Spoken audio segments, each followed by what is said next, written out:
Vamos a ver ahora cómo encontrar el dominio de una función logarítmica. Y pues para eso nosotros recordemos que una función logarítmica simplemente es el inverso, la función inversa de una función exponencial. Es decir, si nosotros tenemos una función f de x que va a ser a la x, entonces, como esta es una función creciente, va a ser una función 1 a 1 que admite una función inversa, y esta función inversa pues no es otra cosa que el logaritmo de x en base a. Muy bien, entonces recordando esta definición, pues nosotros sabemos que el dominio de una función se viene a convertir en el rango de la función inversa y viceversa, ¿verdad? El dominio de una función va a ser el rango de su función inversa. Y de la misma forma, el rango de la función va a ser igual al dominio de la función inversa. El porqué de esto ya está en los anteriores videos, entonces siempre tenemos que ir en orden. No intentemos entender lo que está más adelante sin conocer la base. Muy bien, entonces ahora nos dice, aquí está el resumen. El dominio de una función logarítmica es igual al rango de una función de la función exponencial correspondiente, y nosotros sabemos que el rango de la función exponencial es desde 0 a infinito, ¿verdad? Recordemos cómo es la gráfica de una función exponencial y es más o menos una gráfica así. Entonces, el rango es desde 0 hasta infinito sin incluir el 0, y el dominio pues es desde menos infinito hasta más infinito. Entonces, aquí eso es lo que nos dice. Y el rango de la función logarítmica va a ser igual al dominio de la función exponencial. Es lo que tenemos acá, ¿verdad? Simplemente como que se invierten ambos. Bueno, aquí también es un poco, ya como resumido, nos dice si nosotros tenemos esta expresión logarítmica que es correspondiente a esta expresión exponencial, entonces el dominio de esta expresión, el dominio son los valores que puede adquirir la variable x en este caso, va a ser desde 0 hasta infinito sin incluir el 0, y su rango va a ser desde menos infinito hasta más infinito. El rango sería esto de acá, ¿verdad? Entonces, con esa pequeña base, pues nosotros ahora vamos a hacer esto. Vamos a encontrar el dominio de algunas funciones logarítmicas, y la primera me dice f de x, que va a ser igual al logaritmo de 2 de x menos 5 en base 2. Muy bien, ahora vamos, me está pidiendo que encontremos el dominio. Recordemos esto. El dominio va a ser todo valor de x que vaya desde 0 hasta infinito, es decir, todo valor de x que sea mayor que 0 de la variable, del argumento. Entonces el argumento siempre tiene que ser mayor que 0. Aquí, ¿cuál es el argumento? Pues el argumento es todo eso de ahí. Entonces de aquí fácil, pues yo voy a decir que x menos 5 tiene que ser mayor a 0. Y si yo despejo esta pequeña inecuación, pues tengo que x va a ser mayor a 5. Por lo tanto, el dominio de esta función va a ser simplemente el intervalo que va desde 5 sin incluir el 5 hasta infinito. Muy bien. Para esta parte es muy importante que ustedes sepan el tema de inecuaciones. Entonces tengo también una lista de reproducción con inecuaciones de principio a fin. Antes de ver logaritmos es necesario ver inecuaciones. ¿Sí? Entonces denle una mirada, porque aquí vamos a ver ahora cómo resolver una inecuación tal vez un poquito más compleja, porque esto tal vez era medio obvio, pero ahora vamos a ver esta otra, el inciso B.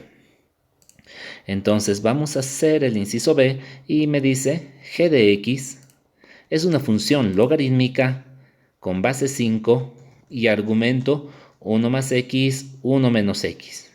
Muy bien, entonces el dominio es todo número, todo argumento, el argumento es todo esto que sea mayor a 0. Entonces el argumento en este ejercicio de acá va a ser todo eso. Entonces la condición acá es esta de aquí, que el argumento 1 más x sobre 1 menos x tiene que ser mayor a 0.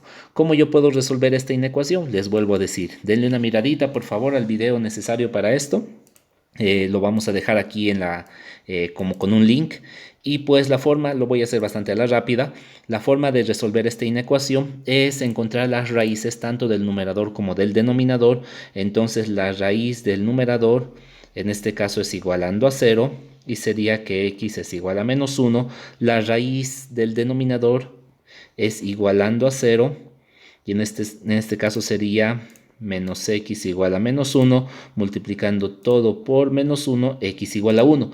Una vez que yo tengo las dos raíces, pues vamos a dibujar nuestra recta de los reales. Vamos a poner aquí el menos 1, por aquí vamos a poner el 1. Hay diferentes métodos para esto. Yo voy a poner aquí los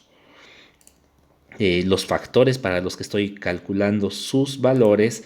Esto lo hago de forma más detallada en los videos correspondientes. Aquí solamente lo estoy aplicando. Intervalo 1, intervalo 2, intervalo 3. Entonces, y también vamos a poner el general, que sería esto. Entonces, 1 más x sobre 1 menos x, y lo voy a poner con otro color para diferenciarlo. Muy bien, pues vamos. Este factor de acá tiene como raíz menos 1. Si yo le doy a x un valor superior a menos 1, siempre me va a dar positivo. O sea, todo esto va a ser positivo si es que x vale más que menos 1. Y si le doy menos que menos 1, pues va a ser negativo. De esto lo mismo, tiene su raíz en 1. Si yo le doy a x un valor superior a esa raíz, me va a dar positivo. No, aquí hay un pequeño detalle. Tiene su raíz en 1. Pero si yo le doy un valor superior, hay que recordar que esta x está con un negativo antes, con un menos, entonces va a cambiar. Por ejemplo, yo le voy a dar el valor de 2 y 1 menos 2 me va a dar menos 1, lo cual es negativo. Por lo tanto, aquí va a ser negativo. Yo le puedo dar otro valor, 0, por ejemplo. 1 menos 0 es 1, lo cual es positivo. Entonces aquí va a ser positivo, y todo lo que vaya a la izquierda es positivo. Es lo contrario de esto. ¿Por qué? Porque el x está con un menos adelante. Les vuelvo a decir, esto no se va a entender si ustedes no ven los videos correspondientes a ello. Busquen inecuaciones fraccionarias. Así, lo buscan así, lo van a encontrar y van a ver que es bastante fácil. Entonces ahora una división entre un negativo y un positivo me va a dar negativo.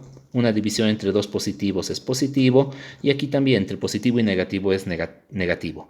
Ahora me dice que esto tiene que ser mayor a 0. En otras palabras, el intervalo en el que sea mayor a 0 es este de acá. Me dice que esto va a ser mayor, por lo tanto la raíz correspondiente al numerador no está incluida, y nunca va a estar incluida la raíz correspondiente al denominador. En este caso, ninguna de las raíces va a estar incluida, y mi intervalo solución va a ser eso. Esto lo voy a bajar un poco, ojalá que el espacio nos dé.